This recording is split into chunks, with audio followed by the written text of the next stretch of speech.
Merci beaucoup, Loucha. Merci pour cette mise en contexte et je salue encore les collègues qui sont là.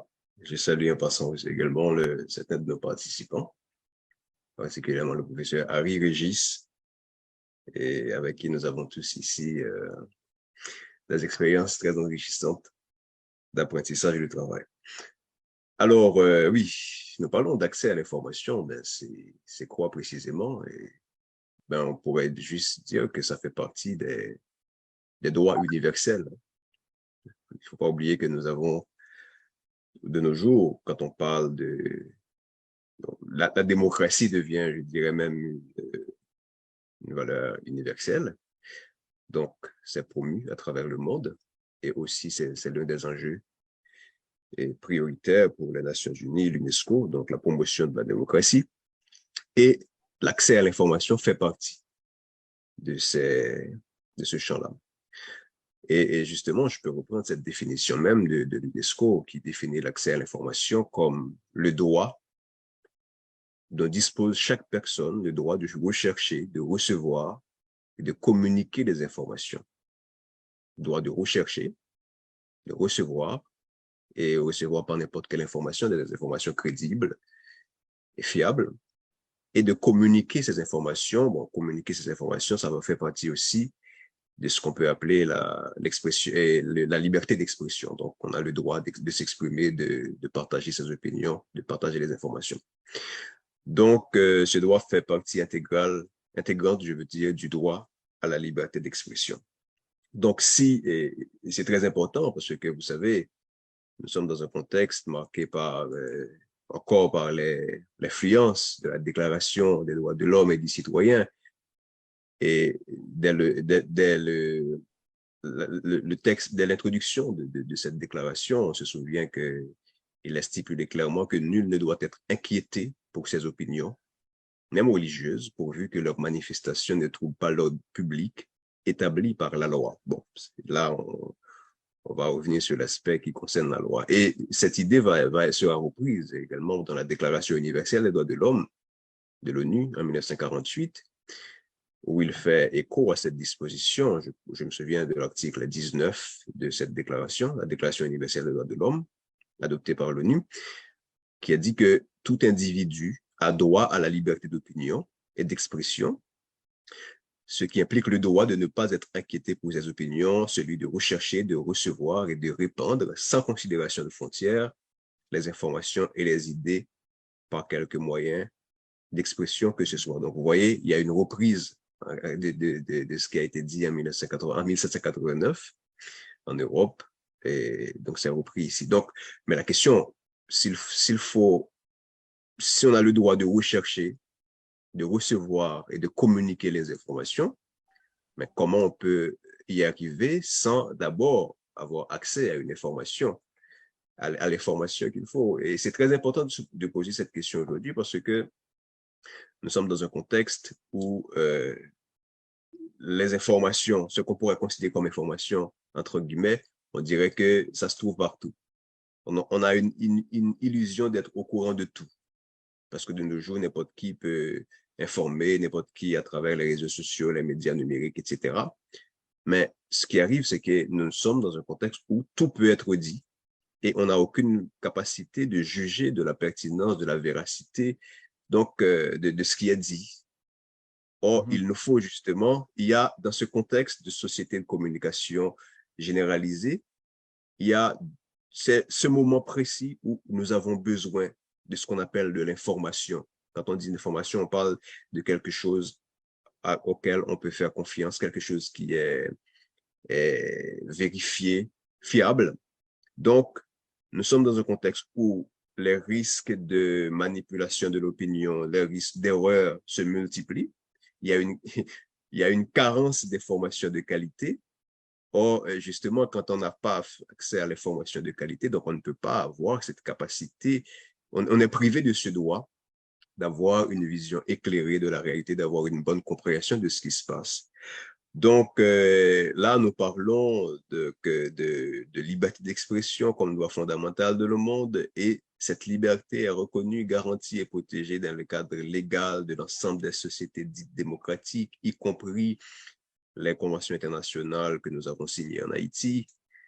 Et donc, mais ce droit, je dirais, on n'arrive pas à en jouir à cause de l'absence de cette, disons, de cette carence d'accès à l'information.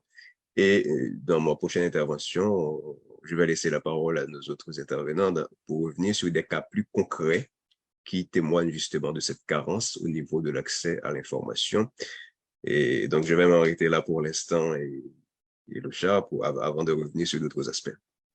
Merci, Michelo. Justement, mais avant d'arriver aux questions d'accès à l'information vérifiée et diffusion dans les médias, et on dit que l'information, c'est le pouvoir. Pourquoi on devrait avoir l'accès universel à l'information selon Meyer? Avec les amis et confrères et collègues et panélistes, c'est la question d'investigation journalistique qui est quasiment difficile et malgré la volonté des journalistes. Par contre, il y a Michelo qui réaction par rapport à ça, pour t'approfondir, parce que là, Godson, lui, il est sur le terrain quelque part, il est président d'une association de médias en ligne. Oui, c'est bien que nous touchions question médias parce que nous pas qu'à parler d'accès à l'information, ça ne va où le média et où il y aurait été les mêmes, alimenter l'opinion publique, gardien de la démocratie, et contribuer à l'éducation, etc. Donc, soulever des problèmes de société, mobiliser citoyens pour la sauvegarde du bien commun. Donc, c'est quand on parle de médias, on parle de tout ça en termes de mission. Mais, et là, une question t'est posée à Wilkinson au début, c'est les conséquences de l'absence du cadre légal. Donc, par rapport à ça, je me dis là, par rapport au rôle média, qui sont un rôle fondamental, mais effectivement, l'absence du cadre légal, bon, absence de cadre légal là, qui c'est résultat dans l'autre facteur, qui c'est tout simplement en absence claire de volonté des pouvoirs publics de communiquer, si on peut dire comme ça. Maintenant, et conséquence ça, certes, parce que c'est l'inaccessibilité aux sources, par exemple, journalistes ne sont pas capables d'investiguer sur des cas d'assassinat, par exemple. J'aimerais bien savoir, il y a beaucoup de cas d'assassinat qu'on a connus, j'aimerais bien avoir une enquête journalistique sur des cas comme ça, des cas de corruption et d'autres phénomènes courants qui mettent pour la société un problème. Donc, le journalisme d'investigation n'existe pas en Haïti. Je ne sais pas si ça n'existe pas. Nous avons affaire à un ensemble de médias, une presse qui contentait de juste diffuser ou publier des nouvelles qui n'ont aucune pertinence sociale, ouais, des nouvelles complaisantes, on pourrait dire. Et c'est ça, donc les généralement contenus qui paraissent importants, ouais, ils sont négligés. Donc, et ça parle en pauvreté du contenu médiatique, si on pourrait dire. Donc, il y a une pauvreté dans les sujets abordés et dans cette question. Donc, mais comme je l'ai dit, c'est lié justement à cette volonté manifeste, disons à cette absence manifeste de volonté des pouvoirs publics de communiquer. Mais il y a d'autres choses qu'il faut souligner aussi quand il s'agit de parler des médias. Il y a ce problème, je dirais, externe par rapport à l'univers médiatique. Quand je dis externe, cette volonté, cette absence du cadre légal, cette absence de volonté des autorités d'informer. Mais à l'interne aussi, il y a un problème, c'est pas que m'a décanté, mais il y a un lien entre tout ça, mais il y a aussi des problèmes internes. C'est dommage que Godson n'ait pas qu'attendre le bien, mais t'aimerais qu'il réagisse sur ça. Ça, par exemple, la question par exemple, du salaire des journalistes, par exemple. Ouais, donc c'est vrai que nous, dans le contexte d'insécurité, d'impunité, de manque d'accès à l'information, mais le salaire des travailleurs de la presse laisse à désirer. Je me souviens qu'il y a eu justement, c'est l'UNESCO qui a élaboré ce code de déontologie des médias et des journalistes. Et dans ce code, je me souviens que il est recommandé aux médias d'offrir des rémunérations permettant aux journalistes de mener une vie digne et décente, et ceci en vue de contribuer à assurer et à valoriser le statut professionnel du journaliste. Mais qu'est-ce qu'on constate au jour le jour, hein? Et c'est manger, boire, dormir, subvenir aux besoins primaires, c'est même un luxe pour beaucoup de journalistes. Donc, Et précarité économique, ça, il y a pile conséquences sur pratique journaliste là, parce que c'est un terrain propice à la corruption des journalistes pour les soudoyeurs. Hein.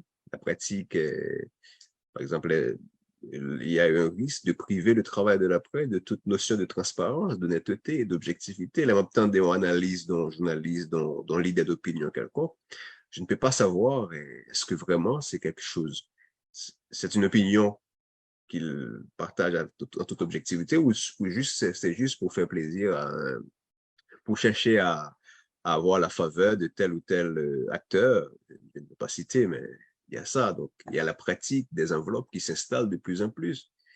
Et on compte parmi les grands soudoyeurs, par exemple, des partis politiques, des candidats, et de nos jours, qui sait, hein, même des... Bon, c'est grave de le dire, mais ça pourrait être aussi même des chefs de gang. Hein. Et donc, il y a ce problème de corruption qui s'installe aussi qui risque de s'installer, je ne vais pas affirmer, qui risque de s'installer dans le milieu. Et puis, il y a aussi la question de professionnalisme. Tout est lié, hein? Ça l'est, corruption, mais il y a aussi le manque de professionnalisme parce que très souvent, les journalistes qualifiés, les personnes qui ont les compétences nécessaires, ben, par rapport à ces situations, ils préfèrent faire autre chose. Et c'est ce qui explique qu'on va trouver la présence dans les médias haïtiens des journalistes, des animateurs, bon, très souvent sans conscience professionnelle, sans habileté intellectuelle, sans aucun sens d'éthique, sans préparation universitaire. Ben, tout le monde est journaliste, il suffit que la personne puisse parler fort, puisse nuire, etc. Ben, il dit n'importe quoi, il est journaliste. Donc, la question du professionnalisme laisse à désirer.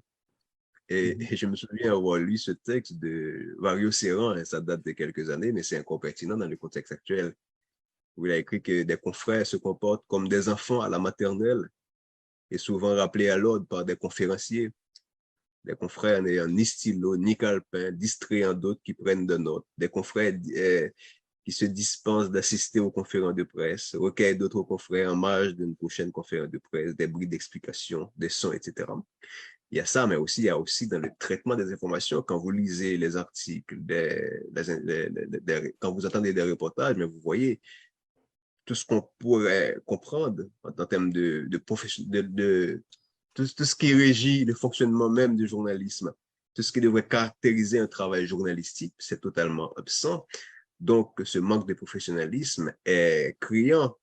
Et dans un contexte actuel, comment peut-on parler d'accès à l'information quand un acteur aussi important pour alimenter l'opinion publique, aller chercher l'information, mettre l'information à la disposition des citoyens avec autant de faiblesse, comment peut-on avoir accès, parler d'un accès de la population à l'information?